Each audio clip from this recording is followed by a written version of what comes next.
Hello, this is the podcast host version of George checking in one last time for the Patreon bonus intro. If you're hearing this, it's because Best Little Horror House in Philly has ended, and I'm releasing the Patreon bonus episodes into the wild. These episodes only exist thanks to the very generous support of some listeners over the years, and I encourage you all to consider supporting an independent podcast this way, or independent art in general.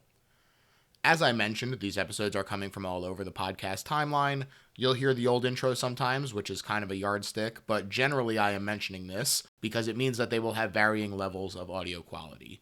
As I got better at hosting, so too did the technical aspects. While I certainly wish all the episodes were of the same standard that it reached near the end, I can't go back in time, and I felt it was better to release them this way than not at all, so I hope you enjoy.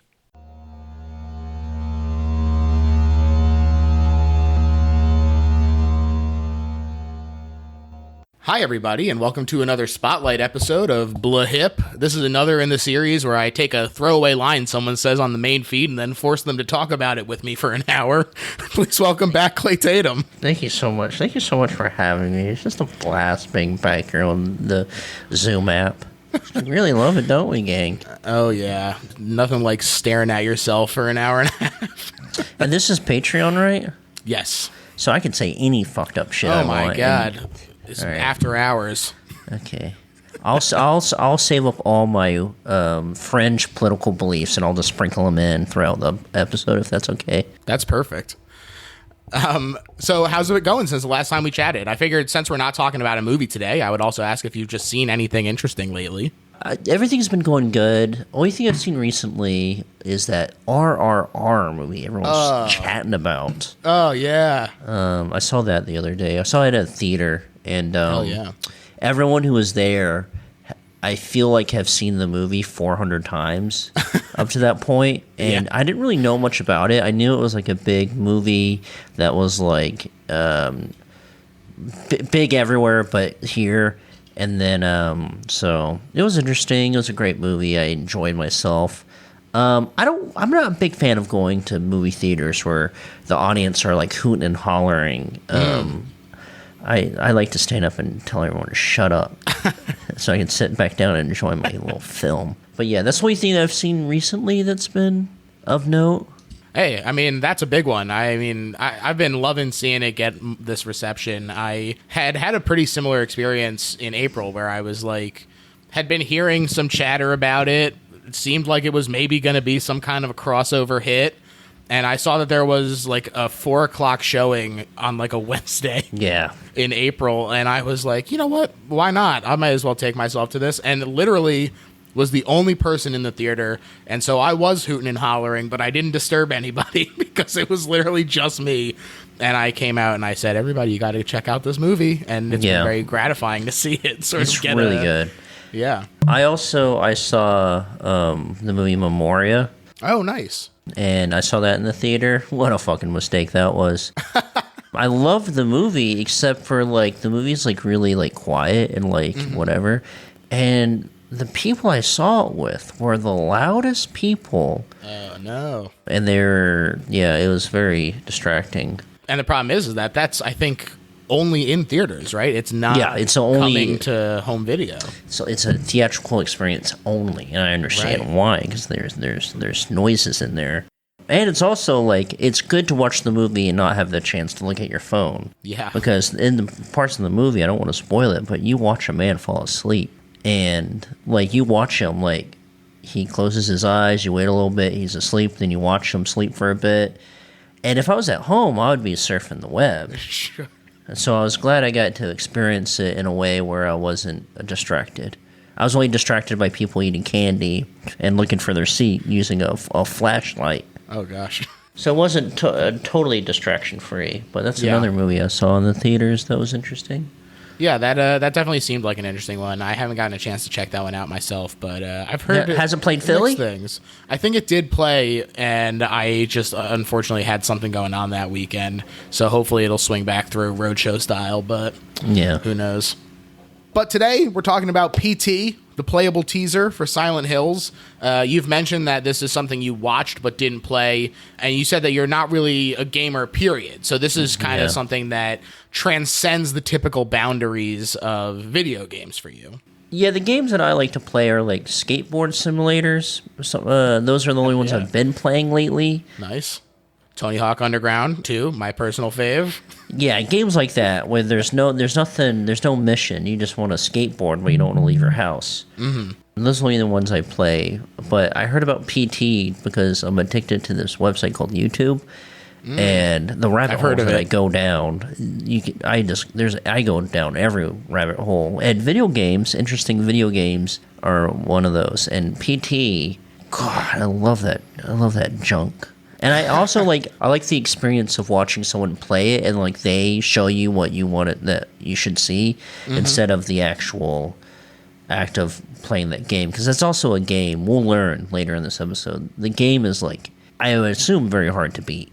Yeah. Oh, yeah. It's, in fact, almost impossible to beat without, like, looking into it and like, working together and finding all the information out. But, yeah, it is an interesting game. It is very filmic. I think that there is something to watching it be played instead of fumbling through it yourself. And, you know, certainly there is a scarier feeling there in that it's a little more empathetic to literally be in the shoes. But I think that in terms of actually being able to like absorb it as an interesting piece of media and not just like a scare factory, although it is still very scary. Yeah, spooky as hell. Yeah, is something that can only really be done by watching it happen instead of playing it yourself, I think. I happen to love Silent Hill in general, the franchise. It's my favorite of like the big horror game franchises because it does a lot of gross, creepy shit while also fucking with your head. I mean, Jacob's Ladder is amazing, and it's just an imitation of Jacob's Ladder. So what's not Jacob to love Ladder? about it? Is Jacob Ladder like a Silent Hill game? No, that's the Tim Robbins movie from 1990. I didn't. Okay, I do remember the movie. I don't know if there was a game version. There's not. But I mean, basically, Silent Hill is the game. Like the original games are very much just Jacob's Ladder slapped onto a video game. Okay, now I see what you mean.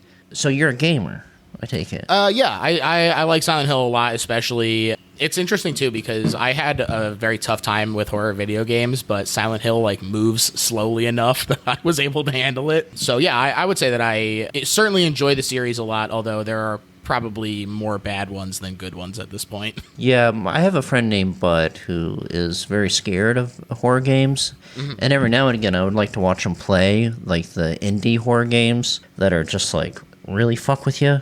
Yeah.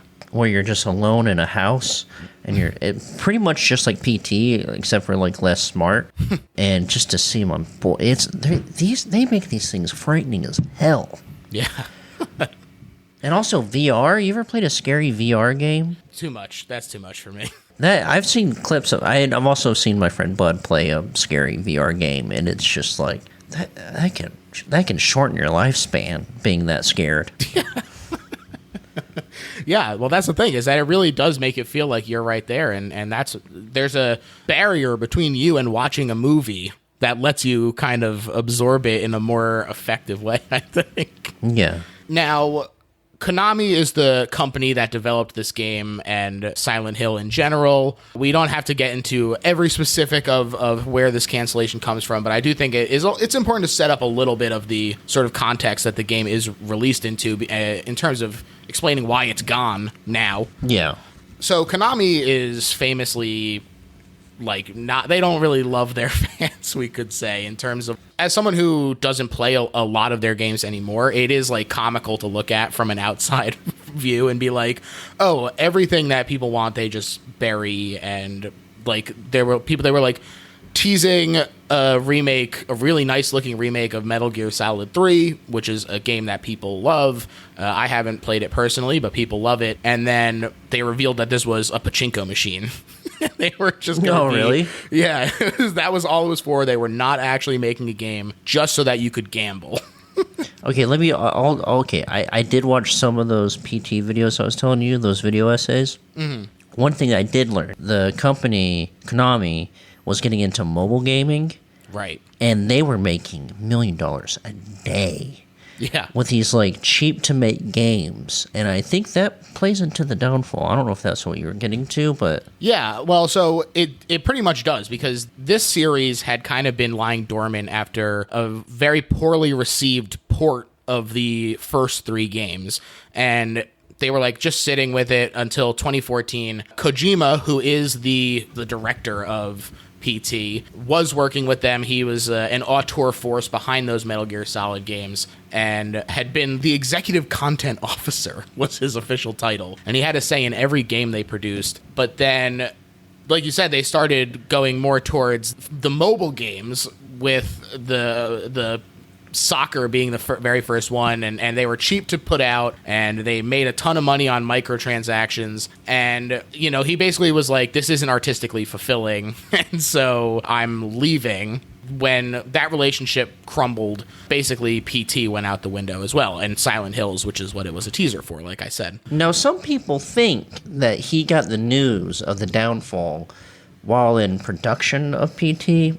Mm-hmm. And a lot of the things in PT that they talk about, like the thing at the end, the voiceover at the end, is a hint of him taking little jabs at Konami. Wow.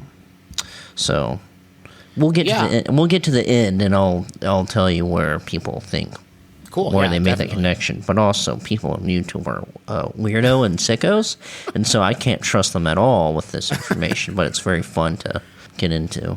Basically, just to look at what Silent Hills was going to be from a little bit of like a bird's eye view, it was going to be Kojima and Guillermo del Toro. Pacific Rim had just come out, and Crimson Peak was on the horizon. Mm-hmm. So he was very famous. Norman Reedus, who plays our main character, we had just finished season 4 of The Walking Dead. Right, big time. My man's on top of the world. He really was. He really was. And so this was the game on everybody's lips, and the teaser was downloaded over 1 million times in a month. But what I think is really cool is that it's just supposed to be like a taste of the style. At the very, very end, after anything, it says, this game is a teaser. It has no relation to the main title. And so I think it's a really cool thing that it is totally standalone. You can play to your heart's content and not feel like you're diminishing the experience to come, which is revealed to be Silent Hills. And this was a huge deal when people realized that, you know, not only was this just a fun game, but that it was the comeback of a franchise that people adored. You love to see it, folks. You really do. You really do.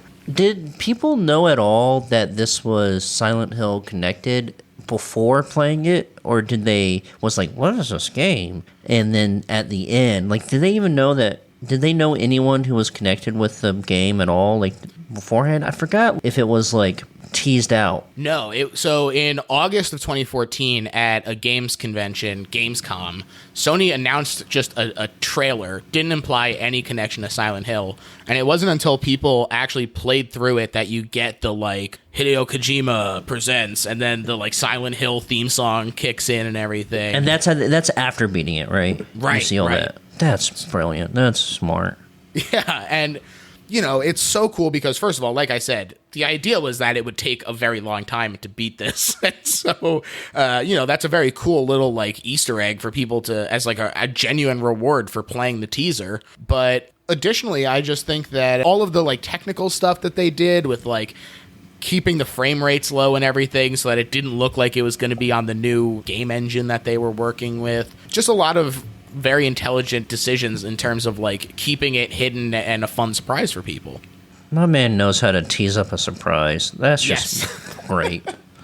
And they let that slip away because they said, we're moving in this other direction, this mobile first strategy. So he leaves, his team leaves, they're working as contractors while Konami restructures Kojima Productions to Konami Digital Entertainment. They remove all of his names and logos from Silent Hills website, Metal Gear Solid 5 website, and finally at the end of April, Konami announces that in 4 days, PT will be delisted from the PlayStation Store. And that night, somebody asked Guillermo del Toro about it at the San Francisco International Film Fest, and he said, talk to Konami, it's not going to happen, and it breaks my heart. That's so weird. I mean, like, the sad fact of this all is that Konami probably made so much more money with these little fucking iPhone games than they ever would have made with a new Silent Hill game. Yeah, that it is an unfortunate fact. I think you're right. And so 2 days later, April 27th, Silent Hills is officially canceled. Konami saying we're committed to new Silent Hill titles. However, the embryonic Silent Hills project developed with Guillermo del Toro and featuring the likeness of Norman Reedus will not be continued. This is also the same day they delisted themselves from the New York Stock Exchange. So it was really like full hunker down. We're moving in a completely different strategy, rebranding the company basically. I mean, didn't they also re-release some of the marketing stuff for Metal Gear Solid and take everyone's name off of it? Yeah. They took off Kojima's, like, production thing at the top. Yeah, all the logos and everything. And yeah, I mean, understandably, he's upset about this treatment.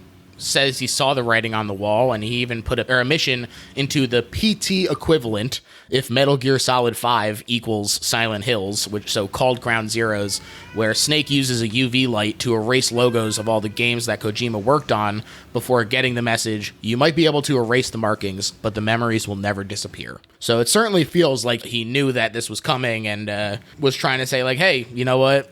We're fucked, basically. Right. I also think it's funny that Guillermo del Toro really fanned the flames. Like, he talked about how great the experience was, and he was like, oh yeah, Junji Ito, the famous manga artist, was involved as well. Was he really? Yeah, he was going to be part of it. I think it does make sense, especially for a game designed about this, like, perpetual downward spiral. Definitely feels like something that he might get his hands in. Yeah, that sicko probably had a field day with this material. Yeah. He should go to church. You ever think that? Ooh, I didn't until this very second, but now that you're saying it, it makes a lot of sense. Yeah, I think it would help. I'm a traditionalist now. So, like I said in the beginning, I'm sprinkling my radical beliefs. Yeah. You know what? As a Jewish man, I feel like I have to allow you this platform to speak about fundamentalist Christianity. Thank you so much. That's why I feel so welcomed here. Unfortunately, the game does seem to be truly dead. Del Toro, Kojima, and Reedus got their collab in with Death Stranding, although it's certainly hardly the same for Del Toro to just have a role in the game versus being an actual design collaborator. And Ito's not a part of it either, so it's just like, you're not getting... And also, like, Death Stranding's not creepy. And what I like about this stuff is I like being creeped out. Oh, yeah. I like that weird, eerie feeling that you would get out of, like, a creepy little thing like this. And which is, like, it's interesting that, like, I'm now learning that Ito was, like, part of it. And I'm like, that's a perfect pairing. These guys, getting them in a room. And it's upsetting that they didn't find another route independently to do something spooky and scary instead of a mailman game that they did instead, which I heard great things about. I have friends that love the game, but to me it doesn't do anything because it's not spooky. Yeah, I definitely agree. You know, there's a part of me where it's like I understand that they could feel frustrated and not want to just go through the same motions of what they just did. But also, you know, I have smoked weed and played Death Stranding, and it's fun, and you chill out for a while, but there's no chilling out during PT. Yeah. And it was just such an exciting change of pace from like Metal Gear Solid, which had like hints of horror and stuff, but it just really felt like a great thing to come, and it did get pulled away. And I should say, as a button to the story, I looked up some stats, and in September of 2017, so 3 years after this, Konami reported that revenue was up 28.7%, with profits in general ballooning 40.6% year on year. With those fucking iPhone games. That's right. 3.7% growth in 2021, despite the pandemic.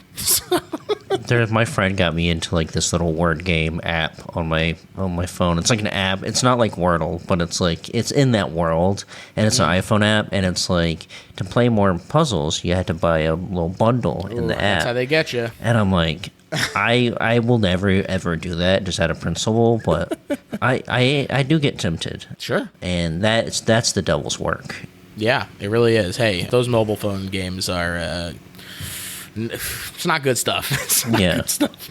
But damn, do they make a lot of money, and they ruin great projects like PT. It sure is. It's like that the Dominoes meme where it's like somebody like just starts like playing with their phone and then the dominoes fall and PT gets canceled. Yep. But let's talk about the actual game. The production card up front claims to be put out by 7780 Studios, which again is sort of that hiding that Kojima was involved. That number refers to the measurement of Shizuoka Prefecture in Japan, which translates to Silent Hill. What a joker this guy is. Man, this guy's got a lot of free time on his hands. He's going Kojoker mode. Yeah. The intro, really this great start. You're lying on the concrete ground with a giant-ass roach in your face and a door that opens by itself. Terrifying. Yeah. When you pick yourself up, you enter through a door and you enter this dingy hallway in the shape of an L where we spend most of the game walking through, exiting the doorway at the bottom of the stairs and reappearing at the beginning, trapped in a loop until you complete puzzles that allow you to advance to the next cycle. Interestingly, there are 9 cycles, which does lead me to think of this like 9 circles of hell and the way Silent Hill tends to be a very hellish torture based on your own personal demons kind of thing. There's also, they talk about hell in the writings on the wall. That's why they're calling out to me. And I said, I don't like the look of that, gang. This is really what drove you towards church, right? Yeah. I think I'm gonna go to church. If this was if this is what hell is all about, then I'm no longer interested. I had heard good things up to this point. Up to this point, you had me, but this is scaring me. And I don't know if that was the point of hell, but if it is, you can catch me in church. The 4 main points of interest are the first cabinet as you enter with a digital clock, a second cabinet as you turn the corner with a phone and a bunch of pictures on it, and a garbage and a teddy bear at the feet of the drawer there. And then in the foyer, across from the front door, is a third cabinet with a radio and a wedding photo, and then there's a bathroom. So that's sort of the layout of this hallway that we're going through as the main game. And the loop, in addition to just being a really interesting concept, I think also is really great in terms of like keeping the scope tight. You know, you don't get too lost in the weeds because it's just move forward, constantly moving forward. I also, I did want to mention, it also reminded me of House of Leaves. I don't know if you ever read that book. I have that book, actually. And it's literally the size of the book is what's holding me back from reading it. And because, whatever that eerie feeling you get watching, PT or, David Lynch films, it's, a very specific feeling that's not as easily found. I sort of found it in the book. I'm thinking of Ending Things. You ever read that? No, I didn't read the book, saw the movie, but I really want to read the book. So there's something that happens in the book that doesn't happen in the movie. She keeps on referencing that she's getting a phone call randomly and she doesn't know who it's from. And that whatever eerie feeling that evokes is something that I go out of my way to find in stuff, and I can't find it anywhere. And then someone talked about that book being eerie in that way, The House of Leaves. And I bought it and I was like, this is the size. I haven't seen a big book this big since I've been to church, and I'm talking about the Bible. The good book. The best book, some might say. The best book. And I will not finish this. And I've also, someone read it and was not that into it, and that turned me off too, because I get influenced really easily. Well, get ready to get influenced back the other way, because I'm going to tell you that book fucking rules. Okay, good. Yeah, I actually have a little tattoo from it over here. House in blue ink. Every time that house appears in the book, it's written in blue as opposed to the black of the rest of the text, which helps to distinguish it. And yeah, it does conjure a lot of these same feelings. Basically, it's about people who discover that the house that they've moved into is larger on the inside than it is on the outside, and it seems to be continuing to expand. Wait, that's what the book is? Yeah. Okay, dude, there's another movie. Okay, I don't know what movie. I think Kevin Bacon is in this movie. And it's based on a short story that I did read that I actually was not that into. Uh-oh, this is better. He found out that his house, he was in a cabin or something, and the inside the cabin was larger than the outside. Right, yes. You should have left. That got me interested. Yeah, I heard that movie reminded people of it, but wasn't nearly as good. I think that this book is really great. And if it helps with the size, so the book, the way that it's formatted is part of telling the story. And so there are pages that have a single word on them. Yeah, I did notice that, and I didn't know that I'm sure this is this is the size of a normal book, but since they do some funny stuff inside of it, that they used up more paper. Yeah, they just hate the environment. Yeah, which I can get behind. That's also in the good book. Right. That's also in the good book. But we walk through this door and we just kind of get our bearings while the radio fills in the backstory. And speaking of radical beliefs, it says, the congressional debate over gun control flares up yet again as we regret to report the murder of the wife and her 2 children by their husband and father. The father purchased the rifle used in the crime at his local gun store 2 days earlier. This brutal killing took place while the family was gathered at home on a Sunday afternoon. The day of the crime, the father went to the trunk of his car, retrieved the rifle, and shot his wife as she was cleaning up the kitchen after lunch. When his 10-year-old son came to investigate the commotion, the father shot him too. His 6-year-old daughter had the good sense to hide in the bathroom, but reports suggest he lured her out by telling her it was just a game. The girl was found shot once in the chest from point-blank range. The mother, who he shot in the stomach, was pregnant at the time. So certainly a very grim introduction to the world of PT. Right. And I'm like, what are you trying to scare me? Like, what's going on? This is where I'm like, I'm really suspicious of the whole thing. I thought we were just taking a tour of a house. I was like, it sounds like you're trying to spook me. And then that's when I turned off the game. Yeah. Hey, that's the end. You walked out the front door. I turned off the game. I Googled where's the closest church. And I walked my ass there. It also says police arriving on the scene after neighbors called 911, which I thought was strange. That was weird. I didn't know if that was a weird translation thing. Yeah, I think Kojima just never forgot. That's true. And that's because he knew the assignment and he did his work. And because I forget it every day. Oh. It does remind me of a story I like to tell all the time. My wife was ordering hot wings one time and they had 911 wings with little sirens. Sure. And she just, without missing a beat, says, "Can I get the 911 wings?" So it's one of my favorite memories. Very funny. And I just, it is a weird pronunciation in this game, and it really like sticks out. You're just like, what is going on with that? Especially because everything else is so perfectly translated. It almost feels like they went out of their way to say that. Yeah, it does. So who knows? Who knows if it actually means something? But I don't fucking know. And they found the father in his car listening to the radio. Several days before the murders, neighbors say they heard the father repeating a sequence of numbers in a loud voice. They said it was like he was chanting some strange spell. There was another family shot to death in the same state last month, and in December last year, a man used a rifle and a meat cleaver to murder his entire family. In each case, the perpetrators were fathers. State police say the string of domestic homicides appear unrelated, though it could be part of a larger trend, such as unemployment, childcare, and other social issues facing the average family. And as you continue through the hallway and this radio's jabbering in your ear, you come to the door at the bottom of the stairs, and it's unlocked, but going through leads you back to the beginning, which is already terrifying. But after you go through a few times, suddenly the door is locked. Yes. Great mechanic. Oh, yeah. Absolutely terrifying. I think that... So I remember playing this game. I did play it for a little bit, although I was never able to complete it on my own. I remember going through it and going through a first time and already being like very scared of just walking through this loop. And then when you get down there and it's locked, I was just like, I really don't think I can do this. Yeah, I mean, like, and also, like, you have to walk into the shadows, and it's just like, just me watching someone play it, it irks me. And when nothing is happening, they're just like going through the cycles, and but it still makes me unsettled. Definitely. And backtracking to try the other door takes you around the corner, giving the exit door a chance to unlock while you're not looking. But there's also scary banging in the locked bathroom now, and another roach. But entering the door leads you down to the second cycle. In this cycle, there's more banging and noises from the bathroom, and the stairwell door closes as you get close. So, yeah. Very spooky. There's one thing that I also don't care for about this game is when you first enter the first hallway that you go down, there's a clock on the right that always catches your eyes. Yeah. And it says it's 23:58, which is, where does this take place? We don't do numbers like that here, okay, gang? We don't say 9/11 when we call emergency, and we also the time 23:58 that doesn't exist here. I'm doing a big thumbs down, folks. Big thumbs down at military time. Exactly. We like to dishonor the troops. We don't like to honor the troops, and we like to go to church. We're very confusing folk.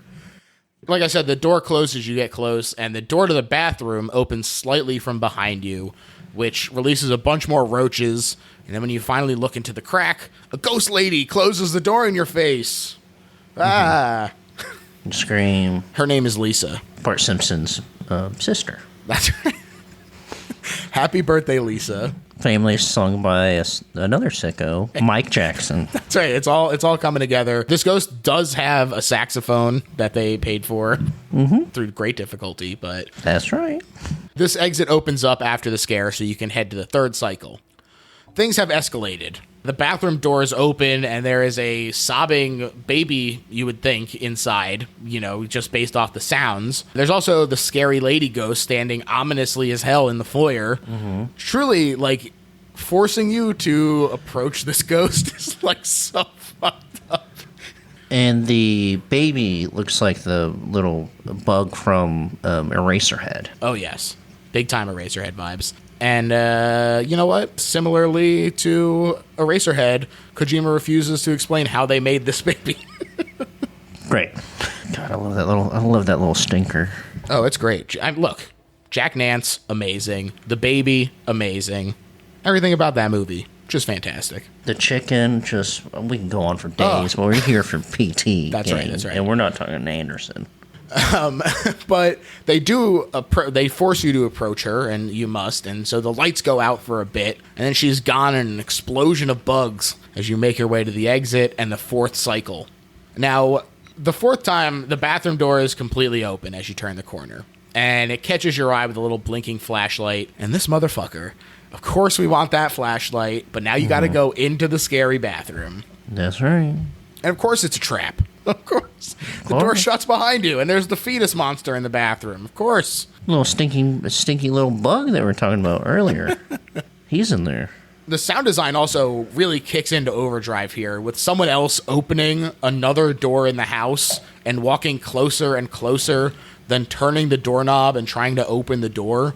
Yeah. And absolutely terrifying, but also really calls to mind the opening speech about the 6-year-old daughter hiding in the bathroom, and the whole time this baby crying is fucking awful. And I'm like, this has got to be a top 10 worst bathrooms with the bugs and the locks and the murder ghost and the monster baby. It's just awful. I don't care for it at all. And all the mirrors all fucked up too. That's right. Yeah, the mirror's all scratched out. I do really like this. In the tiny bit of reflection around the edges, you can see the door open behind you. That's very cool and very spooky. That's nice. Yeah, and time to head for the stairs in the fifth cycle. First of all, the hallway is dark this time, and the radio broadcast from the very beginning is playing again. You can collect little puzzle pieces of a photo that cause a glitch and a phrase in various languages to pop up on screen.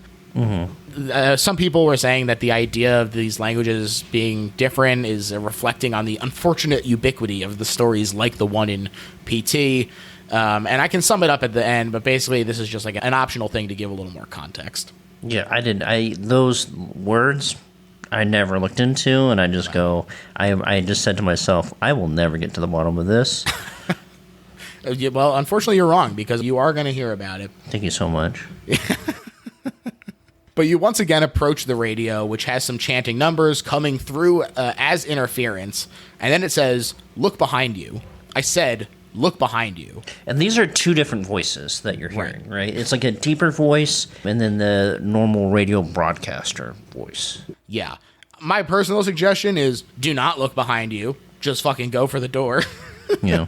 But it's really cool. Again, the sound design is doing a lot of really interesting stuff. Frequently, it indicates someone behind you, and there are weird shadows that don't match. And so this guy, Lance McDonald, got into the debug mode, detached the camera, and saw that the ghost lady is at all times behind you, grinning and gross, which is upsetting. What the hell? I almost watched I love those videos when a man's breaking the map. That is very spooky, and it's scary, and don't like the sun a lot. And I also like the idea that they knew someone's going to make a YouTube video about how they were going to break open the game and find that out. Yeah, that's just in there for later, baby. Mm-hmm. Something you can take home with you. As you take another loop around, the wedding portrait now has the phrase "gouge it out" with an X on the woman. Mm-hmm. I read that this is thought to be a reference to the Gospel of Matthew. Again, hey, always coming back to that. Hey, you have my attention. You have my attention right now. I love Matt. It says, if your right eye causes you to sin, gouge it out and throw it away. Mm-hmm. I tell that to all my friends every day. And they go, thank you for that information, Clay. And I go, you're welcome. I actually have a custom-made, like, prayer a day calendar, but it's just the same gospel from Matt over and over and over again. Mm-hmm. And each day, it's like the first time you ever heard it. Yeah, that's right. And every day I contemplate, does my right eye cause me to sin? Not this day. Not today. But you watch yourself. Look out, right eye. You got one more day ahead of you. So first there was left eye Lopes, and now there's right eye. Exactly. And you say that every morning. That's right. I come to the same realization. As if it's a new thought. Gouging out the eyes of the painting does unlock the exit door, above which is the message, "Forgive me, Lisa, there's a monster inside me." The sixth cycle starts, a window shatters from the second story of the foyer, and when you look up, you can also see a creepy figure staring at you from the second story that pulls away and sounds like it's walking towards you. This thing is just so fucked up, just watching you all the time. You go back through the loop, the lights are red in the foyer, and there's a bloody fridge swinging from the spot the light used to be. I don't like that at all. Don't care for this. That belongs in the kitchen. Not up there. The blood is fine. Well, the blood's fine, yeah. I just don't want it swinging from the top. Suddenly the radio clicks on, but the story is different. Instead of going to the car and listening to the radio, the man went to the garage and hanged himself with a garden hose. And then additionally different is underneath it, softly, a demonic echo repeating it, except saying umbilical cord instead of garden hose. What the hell are they smoking? Cigarettes? Oh, man, that... I actually, I think it was the devil's lettuce. Going back to church. Mm-hmm, exactly. There's also, this is where it all comes together. Up on the wall is the message. I can hear them calling to me from where? No way to know. Especially, you pop through the loop one more time. The lights are red everywhere. The baby's screaming has intensified, as has the swinging of the fridge. And there's another note on the wall near the second cabinet that says, hello. Yep. Next to the phone. Which makes sense, because those. I said to myself, those are the words you say when you pick up the damn thing. Oh my God, you're so right. This is like the type of stuff that, I've studied media my whole life, so you can't get that past me. Yeah, I think that's really evident, and if I didn't know better, I would think that you had broken open the game. No, I've just broken up a book about media and arts, and I've studied it. Like I studied the Matthew and the gang and the Bible. Hit the books, gang. Mm-hmm. And so when I saw that hello next to the telephone, I go, you're not getting that by me. That's what you say when you pick up that thing. Wow. And this is why it was really important for me to get Clay on the episode. Exactly, because these are the insights that you would miss if you had a dumbass, a normal person that doesn't study movies and TV shows and games as much as I do. Well, they luckily account for dumbasses like me. Mm-hmm. And as you look back and forth, the letters get transferred over to the other note, spelling out hell. Mm-hmm. The sound design, again, I keep talking about this, but suddenly the screaming has a hint of hysterical laughter, and there's the sound of a gun cocking, and you're just like, I just gotta go back through the friggin' loop. This time the fridge is just a swinging red light, but the radio is demonic sounding Swedish. And this is fun because the translation of the Swedish is as follows. Close your eyes. Let your ears listen to the radio. Do you hear my voice? Can you hear your own soul's scream? Let us choose. My voice that tells the future, or your tortured mind. Well, what do you choose? You can choose. Your life, your future. Wise as you are, you might have already discovered it. Yes, the radio drama from 75 years ago was true, which is referring to War of the Worlds. They are here on our Earth, and they monitor and see all. Don't trust anybody. Don't trust the police. They're already controlled by them. Okay, stop right there. These Swedes! Don't trust the police? I can't get behind that. And that's another sprinkling of my radical beliefs. Go on. They say that's the way it's been for 75 years now. Only our best will prevail. You have a right to become one of us. So welcome to our world. Very soon the gates... What, Swedish? Right. A world of no police. Oh, boy. These Swedes are having an impact on me. I'm beginning to think it's not such a bad idea. Yes, you might have a point there. I'm already radicalized. Right. You might as well go fully, even more radicalization. I'm ACAD. All cops are dummy now. I'm ACAB'd. All cops belong in PT. Exactly. That's an excellent one. I might get radicalized to that viewpoint too here in a bit. That's what I've been leading you. It's easy to make me do whatever you want, really. I'm gonna make you believe in that, and I'm gonna make you read House of Leaves. Those are my two goals. Oh, boy.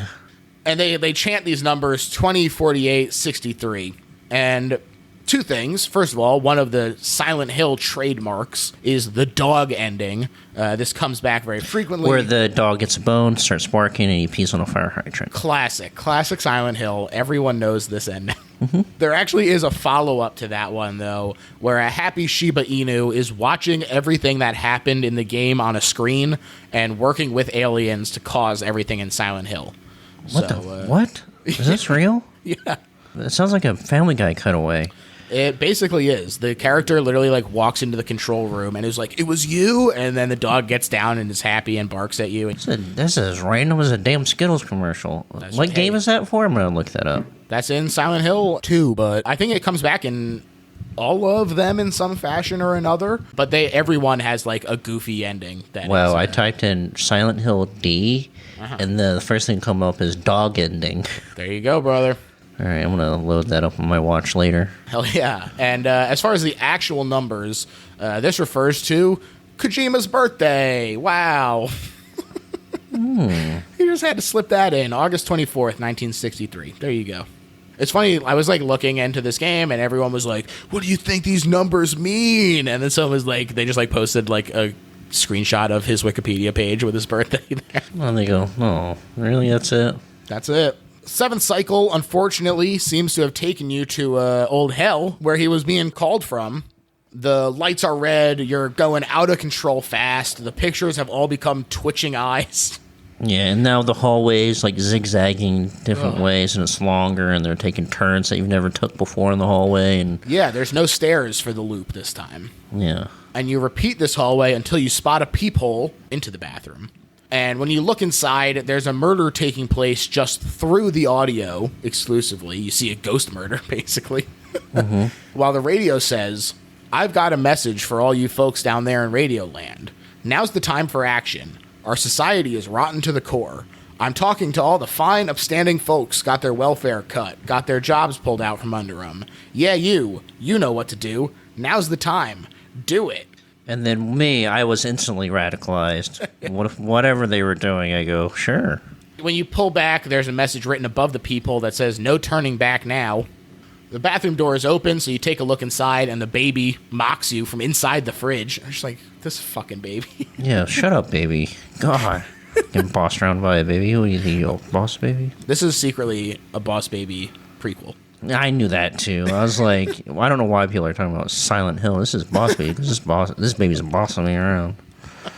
He says, "You got fired, so you drowned your sorrows in booze. She had to get a part-time job working a grocery store cash register, and the only reason she could earn a wage at all is the manager liked how she looked in a skirt." And this is the baby talking at you in that voice that you hear on the radio, right? Right. And he says exactly 10 months back, so certainly implying that the pregnancy is related to her starting this new job. And I'm just like, fuck you, baby.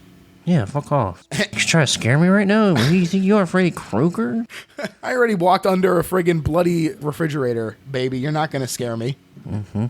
You know the shit I've seen? You know the shit I've been through already with this damn game, baby? Yeah. There was blinking eyes in the picture frames. You're not trying to scare me with a part-time job? Okay. You leave the bathroom and you head through the hallways until you're finally back. And this time the baby is gone from the sink and the tub is drained for the first time. And you finally are able to continue through and the hallway seems to go back to normal just in time for the 8th cycle. Now for the 8th cycle, you can either just run through the loop for a while or just chill. But eventually the game starts to distort. The voice repeats the numbers, and then it quote-unquote crashes. The color of the screen of death varies, but each one says something different in various language. Black one says, "This game is purely fictitious. It cannot harm you in any way, shape, or form." That's nice. Thank you for that. Thank you so much. Yeah. Finally, some relief. Yeah. The second black option says, fix this damn bug, cause equals ? Before release. Gray, the letters are flipped. It says development halted due to inexplicable bug. Red says, I'm heading there now. Yellow says, I'll call you later. And white says, knowing you, I was sure you'd notice this game and play it. I will never, can never, forget that day 20 years ago. I have something to tell you. Contact me. Jay. That's not good. Interesting. That's not good. I like the sound of that. No. And we finally entered the 9th cycle, our final cycle, and the game resets completely now after this crash, or so it would appear. And you're back in the original concrete chamber. There's also a bloody lunch bag on the table there. Although that lunch bag is there the first time you wake up, it won't talk to you until you've been killed at least once by the ghost. Yeah, I did remember in the beginning, I go, why isn't this bloody lunch bag talking to me? This is just a real thing. This is not something specific to the game. All bloody lunch bags talk to people, but I do think it's interesting that it waits until you've been killed just to torment you. Exactly, and you're like, what? Wait, am I not in the room with you? Or why are you being so shy, bloody lunch bag? Show some respect, bloody bag. Show some respect to your senior. It says, though, I walked, I could do nothing but walk, and then I saw me walking in front of myself. But it wasn't really me. Watch out. The gap in the door. It's a separate reality. The only me is me. Are you sure the only you is you? So, obviously, sounds like they're talking about you just fucking walking around in this goddamn loop for all eternity. Mm-hmm. There's also a thought that it alludes to the parallel universes story that Silent Hills was supposedly going to involve. And the final question about the only me is me, are you sure the only you is you, asks perhaps about dissociative identity disorder and the quote-unquote monster inside me that the text inside the building possibly referred to. That's interesting. Some people also think that the bag is the aborted baby's head. But the other theory, which I like a lot more, is that with all the sex that's involved in the motive, plus the sound design of when you die being a metal jingle and a fleshy rip, they think that it's your dick talking to you. I think I saw a movie where a dick was talking. What was that? I know there is a musical called Me and My Dick, where all of the genitals talk. What the hell? It's truly transgressive playwriting. No, I'm thinking of a TV show. I'm thinking of Pam, that new Pamela Anderson TV show. Oh, that's right. Yeah, the dick talks in there. Mm-hmm. It's Jason Mantzoukas, isn't it? Yeah. Yeah. They're so, yeah. Mm-hmm. How about that? How about that, gang? How did this get made? Am I right? Exactly. Probably had a lot to do with the devil's lettuce. When you finally head back through, there's a puzzle that you need to trigger 3 baby giggles. I don't like that sentence at all. It's not a great sentence. Mm-mm. And, you can ostensibly figure out everything up to this point, do it yourself, get through. This 3 baby giggle is really where people had to kind of work together and figure things out to get to the ending. First, the clock strikes midnight and the bells chime, which is scary. But then you have to take 10 paces and stop, which triggers the first laugh. For the second laugh, you need to actually speak into a microphone the name Jack, although just saying the letter J will trigger the voice recognition, which is alluded to in that crash screen. That's how you're supposed to pick that up, I guess. Weird. I should also say that the droning and, degrading music in this scene is truly awful. I hate it so much in that it is very good. Yeah, it's very good, and it also does weird things, the music sometimes glitches, some of the droning glitches out and back in, and it's very unnerving and very well done. Yeah. After the second laugh, you go back through the loop, the lights turn green, there's a glitching monster in the bathroom that even just watching it again made me do a sharp inhale when this fucking monster in the bathroom shows up. And the controller vibrates for a few seconds, and if you stand still, the third giggle happens, and the telephone starts to ring. When you head for the phone, where you say, hello, I learned that today. Yeah, remember earlier today I was telling you about? That's right. Mm-hmm. Look, this is a callback, classic callback. Somebody says, you've been chosen, which they also said in the Swedish radio broadcast. And so you go back through the door one last time as we hear a monologue. And this monologue is fucked. It says, Dad was such a drag. Every day he'd eat the same kind of food, dress the same, sit in front of the same kind of games. Yeah, he was just that kind of guy. But then one day, he goes and kills us all. He couldn't even be original about the way he did it. I'm not complaining. I was dying of boredom anyway. But guess what? I will be coming back, and I'm bringing my new toys with me. And kind of seems like it might be talking about you. And well, people are thinking if you change out Dad with Konami, it's talking about his firing and how he's coming back as an independent person. Okay, I see it, sure. Bringing his stuff with him or whatever, and which is the engine maybe that he was developing. Yeah, you're right, Fox engine. Yeah. That makes a lot of sense.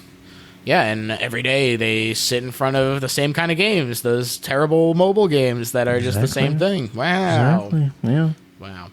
The door, though, leads to outside, to the trailer, which does look incredible. They'd done the playable part disguised in lo-fi, like simplified controls and a 30 frame rate per second cap. But the ending isn't pre-rendered cutscenes. It is the actual Fox engine, and it just looks fucking incredible. Like, yeah. Norman Reedus walks down this spooky-ass street that has a bloodstain. And this is the first time you see his face. Right, because the mirror is all fucked up. And the title comes up, and the Silent Hill theme starts to play, and you're just like, fuck, we're in Silent Hill. Which the Silent Hill theme is also Yankee Doodle Dandy. So once you hear Yankee Doodle Dandy, you're like, oh my god, this must be a Silent Hill game. Norman Reedus went to town. Oh, exactly. And that town's Silent Hill. Mm-hmm. And the lyrics also help you know that it's a Silent Hill game because they mention it. It did help. I don't think I would have picked up otherwise. Yeah. But as I mentioned, there were a bunch of like these hidden picture pieces that you rebuild. Each one causes a message to flash. There are also a bunch of hidden messages in the audio that are backmasked in the broadcast and whatnot. So I figure I'll run through each of these real quick, and then we can discuss what the hell just happened. Mm-hmm. The audio messages are as follows. The first 4 in English, then 2 in Spanish, then 2 in French. They say, "We share an instant of private darkness. The moment our hands overlap. I walked till I stood 1 pace before Jack. Heart pounding, his touch cold like marble, so much that he was trembling. I whispered his name, and the night took the sound away." Sounds a lot like what we had to do with the ending to get the laughs. Mm-hmm. And this is also very similar to the visual messages, which are in Portuguese, Italian, Japanese, English, and German, and they say, "I whispered your name, but the wind of the night took your voice away. I didn't move anymore during the waiting. Then his fingers slipped on my hand. It was a cold hand. Body was trembling. Never moving a step, his hand in mine, I waited for it to pass. And through the mist of fading consciousness, I believed I heard a phone." So, caught in a loop, there's the recreation of Lisa's death, a whisper of a name, then letting go of the mortal coil, and the phone rings, which bleeds into the game's reality and actually does choosing him for Silent Hill. So I think it's really interesting. I'm curious to hear if you want to throw out like a theory on what the actual story that it's trying to communicate is. Otherwise, I can just throw out my theory and go from there. My man, I have no... It's just like I said, it's like deciphering a damn Skittles commercial here. I don't know what's up and what's down. And my thing is at the end when you said you're chosen, I was hoping that wasn't like a Men in Black type thing where it's just like, hey, government we made a little maze for you to go through, and if you solve the thing, then you're part of this crew of other sickos that we found to solve this real problem that's actually happening, and this is all made up. I was hoping it's not that. I don't think so. That's at least not usually the way that Silent Hill goes. It's usually, like I said, much more about like literally being in hell and like getting tortured by ghosts and shit. So hopefully that is what it is. But basically the story as I was able to assemble it is this. There's a guy who feels useless after losing his job. His wife has to get one herself. She ends up sleeping with her manager. The fetus in the sink is from that affair, and when he discovers it, he's set off into committing the same family massacre that he actually survived. The loop, of course, feeling like the cycles of abuse. And he couldn't even be original about the way he did it, just another repetition thing is kind of what drew me to that line of thinking. And now the ghosts have come back to haunt him as he enters Silent Hill. It's funny, too, because I know that, like, I'm sure that they were doing stuff too that they were like, oh hey, there's going to be some stuff that you're going to learn in the middle of this game after playing hours and hours that is all going to connect. There's going to be connective tissues to things that we bring up or like themes that we like talk about, which is like, since this game doesn't exist now, it's just like it's like a start to a roadmap that leads nowhere. Right. Yeah, it's really cool. And I guess now is usually the part of the episode where we sum up why this is the best horror movie ever made, but we're not going to do that today. I will probably still say something similar, though, so if you feel like you want to do that, go ahead. If not, just go ahead and sum up your thoughts on PT. I would just say that I have a lot of problems with movies that have an interesting start to them and like beg a question, and you're like, what the fuck, how is this happening? And then at the end of the movie, a lot of horror movies or stuff like in horror, they try to over explain, and they try to be like, hey, remember that weird thing that you saw in the beginning? Well, it's because of this, and it's always a letdown. Even in the book that I was talking about, and I'm thinking of ending things, the whole end of the book is like them trying to explain literally everything that was like weird in the beginning, and it kind of just like dampens the whole experience. And I think what makes David Lynch good is he introduces eerie things, but he doesn't explain them, and he makes you sit with them. And you don't really see that in games. Games always want to like explain why you're doing this thing. And this game doesn't explain much. Yeah. And it's still confusing, and it's still so that it leaves you sitting in this weird feeling, not knowing how to process it. And that's more scary than having something overly explained to you. Yeah. I think part of what makes this game so interesting to me is that, much like the David Lynch movies that we've been alluding to, there's not really ever an effort by Kojima to be like, here's what every little thing means. Right. I threw out my theory, but it is just a theory. It could literally mean anything. And I think that this game manages to be terrifying while also supporting a little bit of like a dive into it if you feel like doing that. But you can also just experience it as a very scary game, or not even anymore, a very scary movie, basically. And I really respect that. And I think additionally, there's a really interesting sort of time capsule element of it where the like murder does like reflect its own cancellation in a way, and it sort of exists on the internet as like a ghost of itself, that like you and I could now go on YouTube and watch this game get played in some fashion or another, but